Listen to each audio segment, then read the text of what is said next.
This is the story of Tumbleweed, dedicated to these three wonderful grandchildren, Jada, Finn, and Asher. The story of Tumbleweed. A long time ago, back in the 1960s, on a farm in Nebraska, many families of wheatgrasses lived in a wide open field with lots of sunshine. Most of them were thin and long grasses that swayed in the wind like a wave rolling over the field. They enjoyed swaying in the wind and laughing and singing. They were very beautiful. In one area of the field of wheatgrass grew a rounder and shorter grass.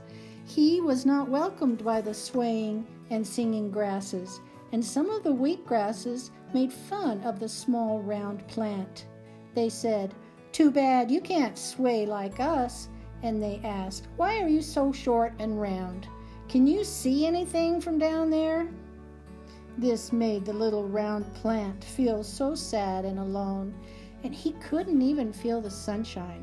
He could only see the wheat around him. The sad little plant was called Tumbleweed, Tumble for short.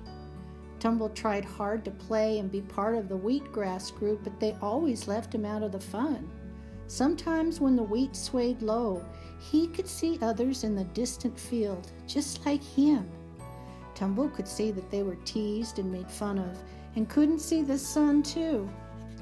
Tumble felt sorry for the others that couldn't sway in the wind, and of course, they couldn't sing. As time went on, the wheat families grew fast, straight, and very tall. But Tumble and the others like him grew rounder and still not very tall. Eventually, Tumble couldn't even see the others like him, and he felt more lonely and very sad. He wanted to move closer to the other short, round plants, but he was stuck to the ground. The wheat was also stuck to the ground, but they were taller and were having fun in the sun, laughing, singing, and swaying in the wind.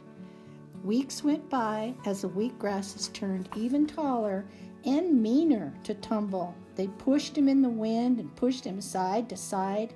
Sometimes the wheat pushed Tumble so hard that Tumble thought he was going to come off the ground. This went on day after day and week after week. Soon the days became shorter and the nights became longer and colder. On one beautiful fall day, the wind was especially strong. This made the wheatgrasses hit Tumble harder and harder. With one particularly hard gust of wind, several grasses pushed on Tumble and hit him so hard that made Tumble feel an incredible amount of strength, and he broke free from the ground. Tumble couldn't believe it. He was flying over the ground higher than all of the wheat in all of the field. Oh, it was wonderful.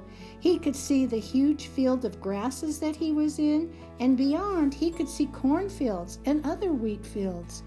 The fields went on as far as he could see.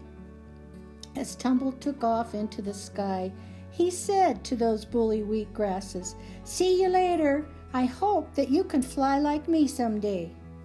As Tumble flew and bounced over the wheatgrasses, he noticed that the others like him were all flying just like he was. They all were laughing and bouncing and having so much fun together. At last, Tumble had friends.